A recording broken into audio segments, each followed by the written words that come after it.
ഇന്ന് ഗോദാവരി നദിയുടെ ഉത്ഭവത്തെ പറ്റിയുള്ള കഥയാണ് ഞാൻ പറഞ്ഞു തരാൻ പോകുന്നത്. പണ്ട് ബ്രഹ്മഗിരി കുന്നുകൾ, ഈ ബ്രഹ്മഗിരി കുന്നുകൾ പശ്ചിമഘട്ടത്തിലാണ്. ആ കുന്നുകൾക്കടുത്തുള്ള ഒരു ഗ്രാമത്തിലായിരുന്നു ഗൗതമ മുനി താമസിച്ചിരുന്നത്. അദ്ദേഹത്തോടൊപ്പം അദ്ദേഹത്തിൻ്റെ പത്നിയായ അഹല്യയും താമസിക്കുന്നുണ്ടായിരുന്നു. ഇവർ വളരെ സ്നേഹത്തോടെ സന്തോഷത്തോടെ കഴിയുമായിരുന്നു.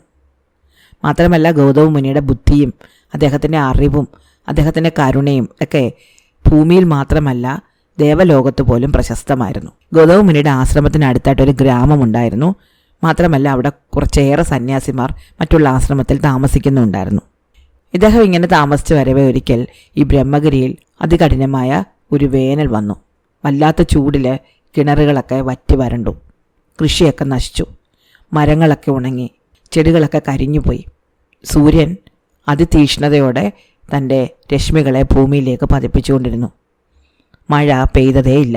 എല്ലാവരും ആകെ വിഷമത്തിലായി. തൻ്റെ ചുറ്റുമുള്ള ജനങ്ങളുടെ ദുഃഖം കണ്ടിട്ട് ഗൗതമ മുനിക്ക് സഹിച്ചില്ല. അദ്ദേഹം വരണഭഗവാനെ തപസ് ചെയ്തു. അദ്ദേഹത്തിൻ്റെ തപസ്സാൽ വരണഭഗവാൻ പ്രത്യക്ഷപ്പെടുകയും എന്താണ് വേണ്ടത് എന്ന് ഗൗതമ മുനിയോട് ചോദിക്കുകയും ചെയ്തു. അപ്പോൾ ഗൗതമ മുനി തൻ്റെ ചുറ്റുമുള്ള ജനങ്ങളുടെ ദുഃഖം അകറ്റാൻ പറ്റിയ എന്തെങ്കിലും തനിക്ക് നൽകണം എന്ന് വരണനോട് ആവശ്യപ്പെട്ടു. അപ്പോൾ അദ്ദേഹം, അങ്ങയുടെ ചുറ്റുമുള്ള ഈ കൃഷിസ്ഥലം വളരെയധികം ഫലഭൂയിഷ്ടമായിരിക്കും. മാത്രമല്ല അങ്ങയുടെ ആശ്രമത്തിലുള്ള കിണർ ഒരിക്കലും വറ്റാനും പോകുന്നില്ല. അങ്ങനെ അങ്ങയ്ക്ക് ചുറ്റുമുള്ള ആൾക്കാരുടെ ദുഃഖം അകറ്റാൻ പറ്റും. ഗൗതമ മുനിക്ക് വലിയ സന്തോഷമായി. അദ്ദേഹം ചെന്ന് നോക്കുമ്പോൾ കിണറ്റിൽ നിറയെ വെള്ളമുണ്ട്. എത്ര കോരിയാലോ തീരുന്നതുമില്ല. അങ്ങനെ അദ്ദേഹവും ഭാര്യയും കൂടി വെള്ളം കോരി ചുറ്റുപാടുള്ള മരങ്ങളും ചെടികളും ഒക്കെ നനച്ചു. നന്നായിട്ട് കൃഷി ചെയ്തു. അങ്ങനെ അദ്ദേഹത്തിൻ്റെ ആശ്രമത്തിന് ചുറ്റുമുള്ള ഭൂപ്രദേശം വളരെയധികം ഫലഭൂയിഷ്ടമുള്ളതായിട്ട് തീർന്നു. അവിടെ നിറയെ ധാന്യങ്ങളും പച്ചക്കറികളും പഴങ്ങളും വിളഞ്ഞു. നല്ല പച്ചപ്പായി ചുറ്റുപാടും. വിളവെടുക്കാറായപ്പോൾ ഗൗതമ മുനിയും ഭാര്യയും കൂടി ചെന്ന് ചുറ്റുപാടുമുള്ള ഗ്രാമത്തിലെ ആൾക്കാരെ എല്ലാം തങ്ങളുടെ ആശ്രമത്തിലേക്ക് ഭക്ഷണം കഴിക്കാൻ വിളിച്ചു. ജനങ്ങളെല്ലാവരും വരികയും ചെയ്തു. അവർക്കെല്ലാവർക്കും മുനിയും ഭാര്യയും ചേർന്ന് നല്ല ഭക്ഷണം ഉണ്ടാക്കി വിളമ്പി. എല്ലാവരും വയറ് നിറയെ ഭക്ഷണം കഴിച്ചിട്ടാണ് തിരിച്ചു പോയത്. പോകാൻ നേരത്ത് ഈ മുനി ജനങ്ങളോട് പറഞ്ഞു, നിങ്ങൾ എല്ലാ ദിവസവും ഇനി മുതൽ ഇവിടെ വന്ന് ഭക്ഷണം കഴിച്ചാൽ മതി. ക്ഷാമമൊക്കെ മാറി, വേനലൊക്കെ മാറി, നമ്മളുടെ നാട് പഴയതുപോലെ ആകുന്നത് വരെ നിങ്ങൾ ആരും വിഷമിക്കേണ്ട കാര്യമില്ല. ഇവിടെ എല്ലാവർക്കും വേണ്ട ഭക്ഷണം തന്നോളാം. ജനങ്ങൾക്ക് ഇത് വളരെ വലിയ ആശ്വാസമായിട്ട് തോന്നി. ഇവരുടെ ആശ്രമത്തിന് ചുറ്റും മറ്റു കുറേ ആശ്രമങ്ങൾ ഉണ്ടായിരുന്നെന്ന് പറഞ്ഞല്ലോ. അവിടെ ഉണ്ടായിരുന്ന സന്യാസിമാരാരും ഗൗതമ മുനിയുടെ ആശ്രമത്തിലേക്ക് വന്നിരുന്നില്ല. അതുകൊണ്ട് ഒരു ദിവസം ഗൗതമ മുനിയും ഭാര്യയും കൂടി അവരുടെ ആശ്രമങ്ങളിലൊക്കെ ചെന്ന് അവരെയും കൂടി ഭക്ഷണത്തിന് വിളിച്ചു. അവിടെയും വെള്ളമില്ലാതെ ബുദ്ധിമുട്ടുകയാണ് എന്ന് ഗൗതമ മുനിക്ക് അറിയാമായിരുന്നു. അതുകൊണ്ടാണ് അദ്ദേഹം ഇവരെയൊക്കെ ചെന്ന് വിളിച്ചത്. ഈ സന്യാസിമാരാണെങ്കിൽ ഈയിടെയായിട്ട് ജനങ്ങളൊന്നും അങ്ങോട്ട് ചെല്ലാത്തത് കൊണ്ട് വല്ലാതെ വിഷമിച്ചിരിക്കുകയായിരുന്നു. എല്ലാവരും വിശക്കുമ്പോൾ ഗൗതമ മുനിയുടെ ആശ്രമത്തിലേക്കാണ് പോകുന്നത്. അവിടെ നിന്ന് അവർ ഭക്ഷണം കഴിക്കുകയും പലപ്പോഴും വൈകുന്നേരം കഴിക്കാനുള്ള ഭക്ഷണം പകർന്ന് കൊണ്ടുപോരുകയും ചെയ്യുന്നുണ്ട്. അവരെല്ലാവരും ഗൗതമ മുനിയെ ബഹുമാനിക്കുന്നുണ്ട്. അതുകൊണ്ട് തന്നെ ആരും മറ്റ് ആശ്രമങ്ങളിലേക്ക് പോവുകയോ മുനിമാരോട് ബഹുമാനം കാണിക്കുകയോ ചെയ്യുന്നില്ല. അവർക്കൊക്കെ ഇത് വലിയ അസൂയുണ്ടാക്കി. അങ്ങനെ ഇരിക്കുമ്പോഴാണ് ഗൗതമ മുനിയും ഭാര്യയും കൂടെ വരെ ചെന്ന് ഭക്ഷണം കഴിക്കാൻ വിളിച്ചത്. ഇവർ ഭക്ഷണം കഴിക്കാൻ ചെന്നപ്പോൾ ആശ്രമത്തിന് ചുറ്റുമുള്ള പച്ചപ്പ് കണ്ട് അമ്പരന്നു. മറ്റെല്ലായിടത്തും ഭൂമി ഉണങ്ങിക്കരിഞ്ഞു നിൽക്കുകയാണെങ്കിൽ ഗൗതമ മുനിയുടെ ആശ്രമത്തിന് ചുറ്റും നല്ല പച്ചപ്പാണ്. കിണറ്റിലൊട്ടും വെള്ളം പറ്റുന്നില്ല. നിറയെ പഴങ്ങൾ, പൂക്കൾ, പച്ചക്കറികൾ, ധാന്യങ്ങൾ. ഈ സന്യാസിമാരെല്ലാവരും കൂടി അവരവരുടെ ആശ്രമത്തിൽ പോയി ഒന്നിച്ചുകൂടി. എന്നിട്ട് എന്താണ് ഇതിനൊരു പരിഹാരം എന്നാലോചിച്ചു. എങ്ങനെയാണെങ്കിൽ ഈ ഗൗതമ മുനിയുടെ ഔദാര്യശീലം കൊണ്ട് ദേവന്മാർ ഗൗതമ മുനിയിൽ മാത്രം പ്രസാദിക്കുകയും തങ്ങളെ തഴയുകയും ചെയ്യും. തങ്ങളെ ആരും ബഹുമാനിക്കുകയില്ല. ഇവരെല്ലാവരും കൂടി ഗണപതിയെ തപസ് ചെയ്യാൻ തീരുമാനിച്ചു. അങ്ങനെ ഈ സന്യാസിമാരെല്ലാവരും കൂടി ചേർന്ന് വളരെ കഠിനമായൊരു തപസ് തുടങ്ങി. അവസാനം ഗണപതി പ്രത്യക്ഷപ്പെട്ട് തൻ്റെ ഭക്തന്മാരോട് എന്ത് വേണം എന്നാവശ്യപ്പെട്ടു. അപ്പോൾ അവരെല്ലാവരും കൂടി ഗൗതമ മുനിയെപ്പറ്റി അദ്ദേഹത്തോട് പരാതി പറഞ്ഞു. ഈ പരാതിയെല്ലാം കൂടെ കേട്ട ഗണപതി എന്താണ് കാര്യം എന്നറിയാൻ വേണ്ടിയിട്ട് ഒരു യാത്രികനായ ബ്രാഹ്മണൻ്റെ വേഷത്തിൽ ഗൗതമ മുനിയുടെ ആശ്രമത്തിലെത്തി. ദൂരെ നിന്ന് വരുന്ന സഞ്ചാരിയെ കണ്ട് ഗൗതമ മുനി വളരെ സ്നേഹത്തോടെ അദ്ദേഹത്തെ സ്വീകരിച്ചു.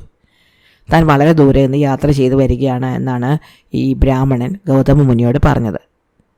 ഗൗതമ മുനി അദ്ദേഹത്തിൻ്റെ കാല് കഴുകിച്ച് തൻ്റെ ആശ്രമത്തിലേക്ക് കൊണ്ടുപോവുകയും പായ വിരിച്ചിരുത്തി നല്ല ഭക്ഷണം വിളമ്പിക്കൊടുക്കുകയും ചെയ്തു.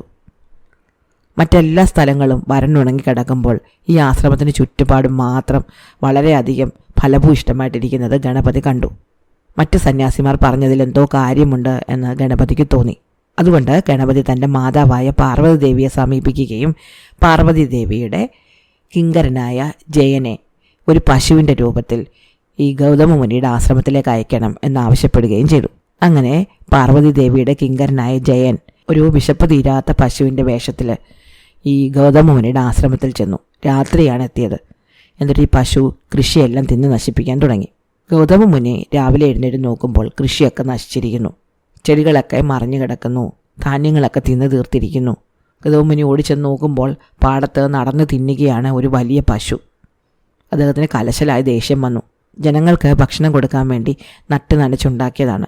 അതാണ് ഈ പശു തിന്ന് തീർക്കുന്നത്. ദേഷ്യം വന്ന് അദ്ദേഹം അവിടെ കിടന്നിരുന്ന കുറച്ച് ദർഭപ്പുല്ല് പറിച്ച് ആ പശുവിനെ അടിക്കാൻ ഓങ്ങി. പശു ഓടിപ്പോകണം എന്നേ അദ്ദേഹം ഉദ്ദേശിച്ചിരുന്നുള്ളൂ. പക്ഷേ അദ്ദേഹത്തിൻ്റെ കയ്യിലിരുന്ന് ദർഭപ്പുല്ല് കൊണ്ടതും ആ പശു അവിടെ ചത്തു വീണു.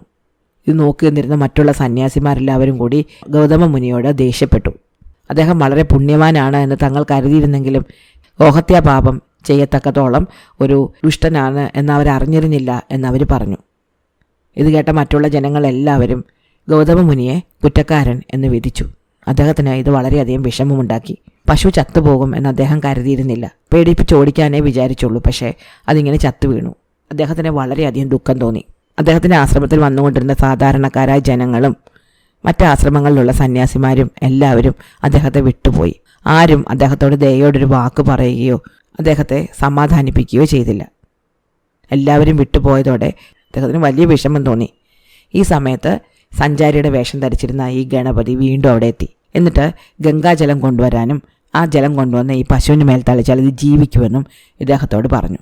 ഇത് പറഞ്ഞ ഈ സഞ്ചാരിയായ ബ്രാഹ്മണൻ അങ്ങ് മറഞ്ഞു പോവുകയും ചെയ്തു. അപ്പോഴാണ് ഗൗതമ മുനിക്ക് തോന്നിയത് ഈ കാര്യങ്ങളൊക്കെ നടന്നത് വെറുതെയല്ല.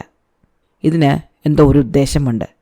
ഒരുപക്ഷെ ഗംഗാനദിയെ ഈ ഭൂമിയിലേക്ക് കൊണ്ടുവരാൻ വേണ്ടിയായിരിക്കണം ഈ സംഭവങ്ങളൊക്കെ നടന്നത്. അദ്ദേഹം ശിവഭഗവാനെ തപസ് ചെയ്യാൻ തുടങ്ങി.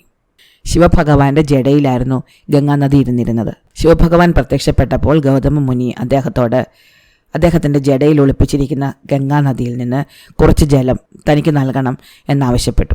ശിവഭഗവാൻ അത് നൽകുകയും ആ ജലം കൊണ്ടുവന്ന് ഗൗതമ മുനി ചത്തുകിടന്ന പശുവിൻ്റെ മേൽ തളിച്ചപ്പോൾ ആ പശു ജീവൻ വെച്ച് എഴുന്നേൽക്കുകയും ചെയ്തു. അതോടെ തൻ്റെ പാപമൊക്കെ തീർന്നു എന്ന് ഗൗതമ മുനിക്ക് മനസ്സിലായി. കുറച്ച് വെള്ളം മാത്രമേ പശുവിൻ്റെ മേലെ തെളിച്ചുള്ളൂ. അപ്പോൾ ബാക്കിയുള്ള വെള്ളമുണ്ടായിരുന്നു. അത് കൊണ്ടുപോയി നാസിക്കിനടുത്തുള്ള ത്രയംബകം എന്ന സ്ഥലത്ത് നിന്ന് ക്ഷാമം കൊണ്ട് വലയുന്ന തൻ്റെ ഗ്രാമത്തിലേക്ക് ഒഴുക്കി വിടാൻ അദ്ദേഹം തീരുമാനിച്ചു. അങ്ങനെ ഗൗതമ മുനി ഈ ജലവും കൊണ്ട് നാസിക്കിനടുത്തുള്ള ത്രയംബകത്തിലേക്ക് പോയി. ഈ ത്രയംബകത്തിനടുത്ത് അറബിക്കടലുണ്ടായിരുന്നു. എന്നാൽ ത്രയംബകത്തിൽ നിന്നും അറബിക്കടലിലേക്ക് ഈ ജലം ഒഴുകി പോവുകയാണെങ്കിൽ വളരെ കുറച്ച് സ്ഥലം മാത്രമേ നനയുമായിരുന്നുള്ളൂ. അതുകൊണ്ട് അങ്ങനെ ഈ വെള്ളം ഒഴുക്കി വിടാതെ ആ വെള്ളം നേരെ കുറുകെ ബംഗാൾ ഉൾക്കടൽ വരെ ഒഴുക്കാൻ ഗൗതമ മുനി തീരുമാനിച്ചു. തൻ്റെ കയ്യിലെ പാത്രത്തിൽ നിന്നും അറബിക്കടലിലേക്ക് ഒഴുകി പോകുമായിരുന്ന ഈ നദിയെ അദ്ദേഹം ദർഭപ്പുല്ലുകൊണ്ട് അടിക്കാൻ ഓങ്ങി വഴി തിരിച്ചു വിട്ടു.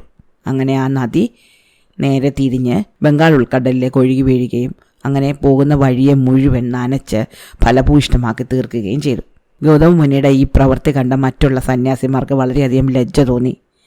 ഗൗതമൻ തനിക്ക് വേണ്ടിയല്ല ഇക്കാര്യങ്ങൾ ചെയ്തതെന്നും തനിക്ക് ചുറ്റുമുള്ള ജനങ്ങളുടെ നന്മ മാത്രമേ അദ്ദേഹം ഉദ്ദേശിച്ചിരുന്നുള്ളൂ എന്നും അവർക്ക് മനസ്സിലായി. എന്തായാലും അങ്ങനെയാണ് ഗോദാവരി നദി സൃഷ്ടിക്കപ്പെട്ടത്. പശുവിൻ്റെ ജീവൻ ജലത്തിലൂടെ ദാനം നൽകിയതായതുകൊണ്ടാണ് നദിക്ക് ഗോദാവരി എന്ന പേര് കിട്ടിയത്. മാത്രമല്ല ഈ നദി ഉത്ഭവിച്ച ത്രയംബകം എന്ന സ്ഥലത്ത് ഒരു ശിവക്ഷേത്രം ഉയർന്നു വരികയും അതിൻ്റെ പേര് ത്രയംബകേശ്വര എന്നായിത്തീരുകയും ചെയ്തു. ത്രയംബകേശ്വര ക്ഷേത്രത്തിനടുത്ത് നിന്നാണ് ഗൗതമ മുനി നദിയെ ഒഴുക്കി വിട്ടു തുടങ്ങിയത്. അവിടെ നിന്ന് കിഴക്കോട്ടൊഴുകുന്ന നദി ബംഗാൾ ഉൾക്കടലിൽ ചെന്ന് പതിക്കുന്നു. ഗോദാവരി നദിയെ നാം ദക്ഷിണ ഗംഗ എന്നും പറയാറുണ്ട്. അപ്പോൾ ഇതാണ് ഗോദാവരി നദിയുടെ കഥ. ഇഷ്ടമായോ? അടുത്ത കഥ അടുത്ത ദിവസം.